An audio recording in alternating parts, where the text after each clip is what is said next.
Hello, my name is Andrew Geary, and welcome to Seismic Sound Off, in-depth conversations in applied geophysics. In this episode, I speak with Dean Mento, Senior Petroleum Geophysicist at IHRDC and dynamic educator. Dean and I discuss what's exciting about being a geophysicist, the career options available, the problems geophysicists solve, Dean's wide-ranging career, and much more. If you like adventure and solving complex problems or need help explaining your work to friends and family, this episode is for you. Dean is the Senior Petroleum Geophysicist at IHRDC, where he creates, manages, and updates geophysical collateral for IHRDC's IPIMS online courses. He worked at Halliburton-Landmark for 18 years prior to joining IHRDC. He also has worked for Lockheed Martin and Amoco production company. He holds a bachelor's degree in physics and an MS in geology with an emphasis on geophysics. I'm excited to welcome Dean to the podcast next. So Dean, imagine you are in a room with 20 high school students. They are a little restless just finishing up lunch. You need to get their attention because you're about to talk about being a geophysicist. What do you do? Okay, Andrew. I've actually kind of done this before. I mentor a lot with the high schools and some college folks. There's a time when the kids come visit over at the Landmark building in Houston, and I would typically get them after lunch. And yes, they are kind of a bit feisty. We were up on the 20th floor of the old Landmark building off of Beltway and Briar Forest in Houston, looking east toward the gallery at the old Williams Tower. You can see that in the distance. And I gather everyone at the window overlooking the city like a Pied Piper, and I proposed a scenario of what we do in the oil and gas business. I said, the building that you see over there is about 6 miles away.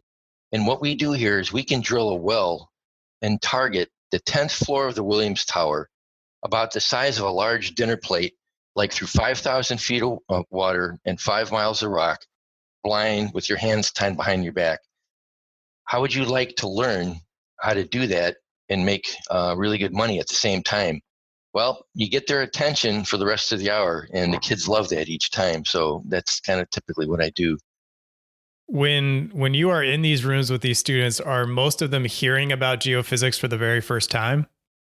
Not necessarily for the first time. They know that we deal with rocks, right?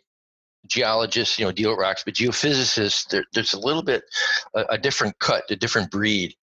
And they know that we deal with rocks, but the science behind the rocks, the velocity, the impedance, it's not just here's a rock, it's made up of sand grains. Well, there's a lot of things that geophysicists look at when we take a look at rocks or seismic. But to a degree, it's maybe not necessarily the first time, but it's a primer, right? They've heard the word geophysicist before, but now they really like to know what we do, and then we tell them, and then they get really excited about it. What subjects, hobbies, or other interests might students have that they could leverage and be a good fit to pursue something like geophysics? Okay. It would be good to like being outdoors, especially geologists or a field acquisition guy. You really got to get outdoors sometimes. That's what I did quite a bit. Also, you have to like to research problems and find solutions. All right. You need to have more of a technical aptitude, and you need to be a team player, like in organized sports, but also have some solo or independent skills and independent thinking. For instance, if you like to play chess, that involves cognitive thinking and thinking about problems and finding answers. Also, if you're into scouting, like my son and I are, they teach you the EDGE method to help and show people your ideas when you present your concepts and teach them. EDGE means explain, demonstrate, guide, and enable. So when you give presentations, that's kind of what you do. You like to explain and demonstrate why your theory should work, and then you try to guide and enable them to make a decision. So that's kind of what I picked up.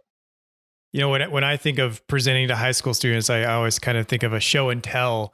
And you were talking about demonstrating there. Is there something you're able to demonstrate about geophysics in a classroom for these students? Yeah, a lot of times I'll bring in my laptop and I'll have a number of videos that show how we do certain things, that show how we interpret a seismic section. and actually show the model of what those rocks represent. And you make that correlation between the seismic and then the model of the rock type. And that's the demonstration of what we do on a seismic section and how it correlates to the underground rock formations. So that's the connection and distinction that I like to share with these kids. And they look at seismic, and I tell them it's like an X-ray, right? When you go to the doctor, they make an X-ray. Well, we use sound waves to make images of the ground, and I use that corollary. And it's like, here's on the X-ray, you can see where the bones are, and here on the seismic, you can see where the hard impedances are, and that's, those are the differences that set the rock types off. So when you make the doctor geophysicist a combination between an X-ray and a seismic section, they pick that up instantly, because most kids know what an X-ray is and typically how it's generated. You mentioned geophysicists solve problems. So what types of problems do they solve?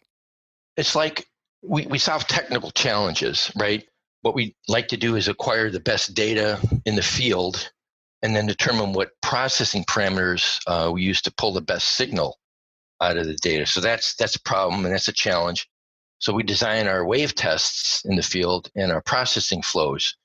Then you have to present your plans and solutions to other teams and boards of approval, right? So your challenge is, they give you an area, they want you to interpret that. So you got to figure out, the best acquisition to get in there and how to pull the best data out through the acquisition and then through the processing. So the challenge is getting the best image in the area in which you are working. So that's kind of what we do. And then you got to work with the geologists to tie it into hopefully existing wells. So those are some of the challenges, right? You're given an area, and then you got to figure out how to make it look good on seismic. Outside of money, and maybe money isn't the answer, is there something else that excites the students the most when you're talking in front of them, where you just see their eyes light up when you mention X? Oh, to a degree, they like the different tools that you can work with right now. And a lot of kids, they're all into the computers. And I'll use the Landmark experience again. Up on the 20th floor, we had one of the very first Landmark workstations, and it had optical discs and drives. And this is very old stuff. And then you pull out your cell phone, right?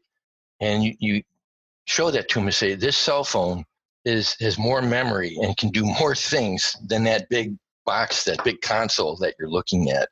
So that kind of gets them into the technical aspect of it, and knowing that they, have in their hands, more power than things that we used to work with, like, 20 and even 30 years ago.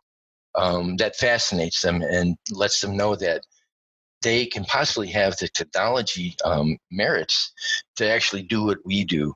So it's not unattainable. Like when you talk about kids about being doctors, it's like, oh, you got to go do all this and go do all this education and, medical school and do all this other stuff. But the kids can understand that it's like, okay, I can take math and science and I could be a geophysicist, I could be a geologist. So the connection is quick to them. They don't need to go to school for years and years and years and years to do and to break into the industry. You can get a 4-year degree and maybe a master's degree, and then you're in. What could you just, maybe one possible path, what could a possible career for geophysicists look like? It's good to get a breadth of knowledge, a depth and a breadth of general knowledge, right? But back in the past, people were like acquisition. They spent most of their time in the field acquiring the data. A lot of times people went strictly into processing, right? How to do processing. And then, the third triumvirate would be the interpretation. So those are kind of like the three main branches of the pure science part of geophysics. So it's good to have a handle on all of that, but you can specialize in certain things. Like when I first started out, I was acquisition, cold weather acquisition in the field. I spent a lot of time out in the field. I've done seismic acquisition in the Antarctic field seasons. I was down there 6 weeks living in a tent for 2 field seasons. That got me into a major to shoot seismic in Michigan in the wintertime.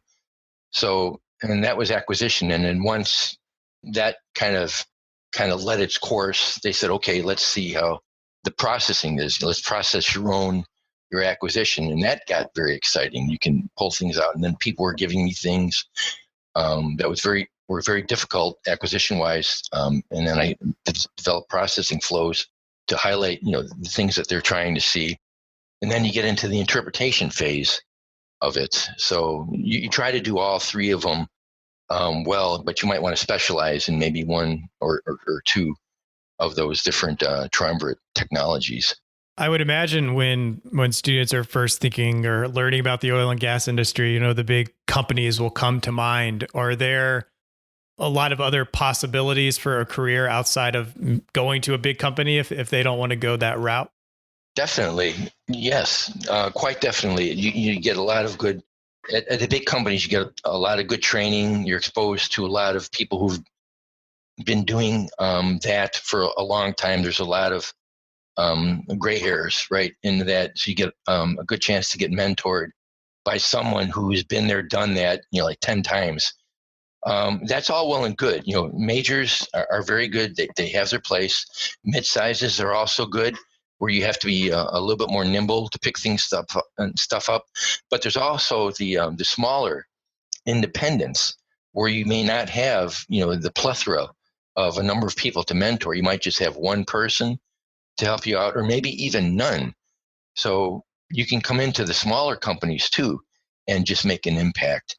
And it depends on your kind of DNA. Do you like to be a one person in a large company, or do you like to be one person in a smaller company? So it's up to the kids nowadays. And a lot of them, they want to be, they don't mind being in a smaller company, right? And they want to learn and contribute. And they want to be the one who teaches themselves how to do things, right? They really don't really need a mentor or want one. Then there's a lot of kids who would prefer coming in kind of soft into a large company and having all of this stuff available to them, the mentors, tools, the ability to work in a number of different plays rather than maybe a mid-sized or small company will just have one play that they're working in. So it depends on the kid, or it depends on the person coming out of school, what they want. What type of technology or knowledge has come from the geophysics field that people may not be familiar with in everyday life that came from this particular branch of science? That's an excellent question, and I've got Dean's interpretation of that question here. The basic answer is advanced seismic imaging capability, right? Back in the 90s, right, we were working with high-end SGI, Silicon Graphics International, and Sun Microsystem boxes or machines or computers. I like to call them boxes. I remember I got one of the first SGI Octanes and one of the first Sunblade boxes when I did my work. And our industry, the seismic industry, we were pushing SGI and Sun to build better and faster graphics cards for seismic imaging. And they responded. Now, the movie industry, the CGI people, computer graphics folks, they were producing more and more movies like Shrek and Toy Story, which Toy Story was the first computer animated feature which used Sun servers. So we kind of helped push Sun and SGI to help that industry, the movie industry. So the movie industry uses similar technology to make movies faster, better, and cheaper, especially animated features like Shrek and Toy Story. So you could say that geophysicists helped Buzz Lightyear go to infinity and beyond, right? What is your favorite thing about this field? You know what? It's a simple answer. It's just fun, right? The people, the cutting edge science, the travel, the money isn't bad. But the instant you discover new things, right? New technology, or when you get like new information about a well that validates your interpretation and hypotheses, they're just great and exciting moments. And we try to string those together. But that's what I like about the field. Every day you come in, there'll be something new. There'll be a new challenge, or there'll be a new program, or the seismic is validated by the well, right? or your geologist says, oh, this is it. This is what we were looking for. That's always fun. That's my favorite thing about it. It's never boring. It really isn't. It's really never boring. What types of problems do you think the next generation of geophysicists are going to solve? Okay. There's a new buzz out there, and it's called, machine learning or predictive analytics, whatever flavoring you want to place on that. The next gen kids, I think they're going to need to balance machine learning with their own innate technical skills, right? There's going to have to be a balance there. And I think this is very exciting. This is a very exciting phase, which I hope leads to better models and better decisions. So that's one kind of the biggest problem I think that these kids are going to have to deal with. All this new technology is coming. Machine does everything for you. Well, we need some human interaction in there. And I think the balance needs to be struck. And I think these kids are going to have to find that balance. They're going to have to strike that balance. What role does an organization like the Society of Exploration Geophysicists have for the development of future geophysicists? Well, there's a plethora of tools and programs out there to help kids that the SCG has. For instance, the Evolve program, where a number of universities get together and we provide them with data. The competency management system, where they can monitor and see what different competencies they might need to go into certain partition of geophysics. The various classes that the SCG has, the committees, the convention is always fun. The workshops, the digital library, the career center, the women's network, the college SCG chapters. Lectures, early career. You just go out to the website and there's a plethora of things for these kids to do. The different workshops, right, and the digital library, they have all this data and information available to them at their fingertips. I use that almost on a daily basis in what I do, right? There's a new paper out there, you get research and see how things are done.